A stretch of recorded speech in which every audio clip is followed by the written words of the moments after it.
when I got out of high school, success to me was having good grades and being able to play sports. And I did that in college, but you know what? It's not what's important. Now that I'm married, now that I have kids, now that I have grandkids, it's all about the family. I think when I graduated, I thought that people needed to do great things to be successful. And I've learned to appreciate the small things in life, and even the smallest things we do for other people are very important. So you don't need to be a congressman or a senator. You don't need to be a person that everybody knows to be successful in what makes you happy. Pretty much when I graduated from high school, I thought I was going to be a mom of 6 kids and just be a mom. But then I got into the business world, and then I found out, hey, this is kind of fun. I think I'll stay there. I also, used that teaching that I didn't have an education for. I did tutor when I went through college. I graduated late in life. I graduated from college in 2003. That was it. Not being, I thought I'd be a mom to 6. Ended up being a mom to 2 because we didn't have. It was the people around you that your wife loves and respects you. Your children love and respect you. That's success. It's not what you have. A big house don't make you anyone. We've all seen that in the movies. We've seen that on the news. Sometimes the most humblest people that you've ever met are probably the most successful. That's a definition of success. It's just like be like Dad. Mike Stoddard with the corner grocery store was just a loved guy who was nice to others. I would have more fun and be much more curious. I think that the constraints of the time controlled a lot of my thinking and doing. I was at the start of girls' athletics and women's rights, and I think I would have leaned into that much more heavily and enjoyed my time much more and tried to learn a lot more than what I took away from that time. I've come up with some phrases that I like to live by, and one of those I think fits, and that is the answer to any question you never ask is always no. So ask the question. Not worry about which road you take, because one road will take you one way and one will take you another. And don't worry about the one that you had to turn away from because it's in your past. So I guess the biggest plot twist would have been 2008. We had a financial crisis, and the bank called me when I came in to ask me to sit down. He said they were going to call my notes in. And I said, what do you mean? He goes, well, we're calling our notes in, meaning we're demanding payment. I said, do you realize that I have probably $1.5 million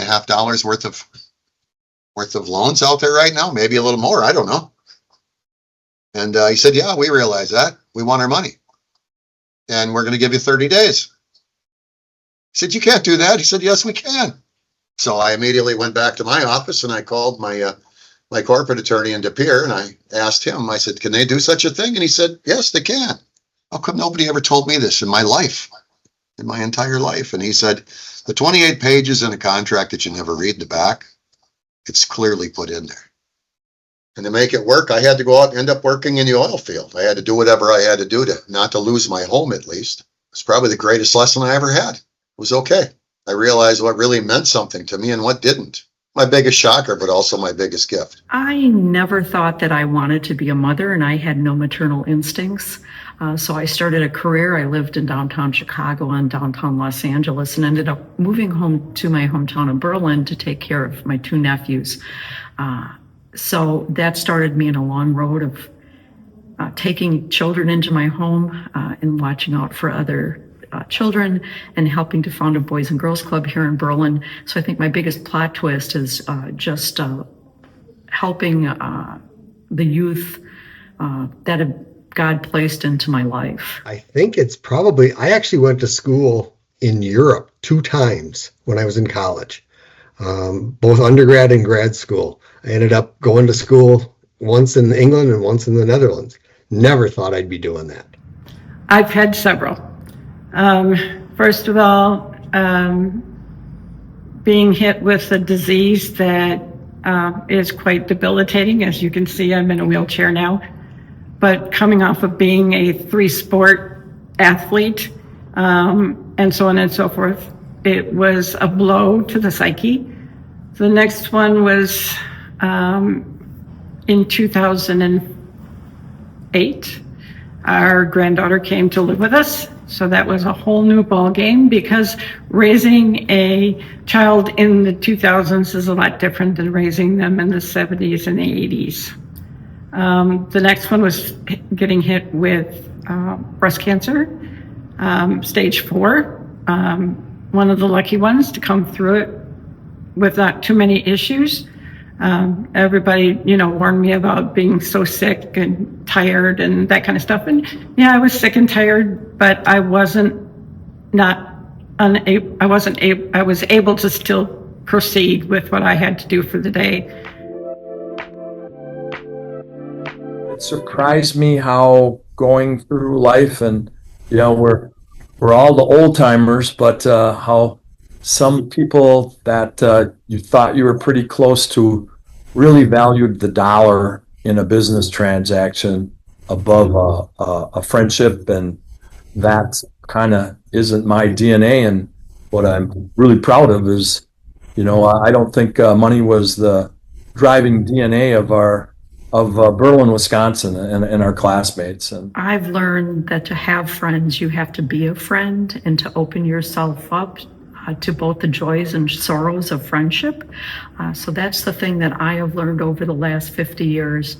And I am so pleased that the Berlin Alumni Association takes the time to get together classmates every year for reunions, because we don't know how precious it is going back and reliving those memories from our high school years. Friendship can take a lot of different forms. But the thing I would stress is try to make a lot of friends, have a broad base. Don't just deal with people that are of the same like as you. Work with a lot of other people, get to know them, get to be friends with them. I've gotten to the position where I have people all over the country that I could just call at any time, talk to them, go over an issue, whatever it is that needs to come up. Those are the kind of friends you want to be able to just have out there. To help you through your own life. One that we had hoped that didn't go away forever would have been shaking hands, or even having meetings. My fellow classmate Debbie just said that she wishes that dinner time would never go away, and I have to agree with that. I think it's very important that we all meet together and talk together and have that time to visit together. So I hope dinner time never goes away. The value that I would like to see, and it would be what I call community, but it's a little different than what you see out in social media. What I mean by that, and what I still go back to, is all the people that I knew growing up. I can still call somebody, still talk to them. It may have been years and years and decades, but we all know where we fit in. We all know where we are coming from, and we can all get along and talk to each other. And that sense of community is what I really, really would like to see continue. If I had to give any advice to the class of 2026, is don't grow up too fast. I know that starting as a sophomore or a junior, they're going to start telling you got to think of what you want to be in life. And there's kids that probably know what they want to be. At least they say they do. And then that bothers you and you think you're behind the curve. Be a kid for a while. You don't have to grow up right away. Go for it. Don't just sit back and wait. If you got an idea and you think it's going to work, just try it. So what if it fails? You just try something else. Keep going.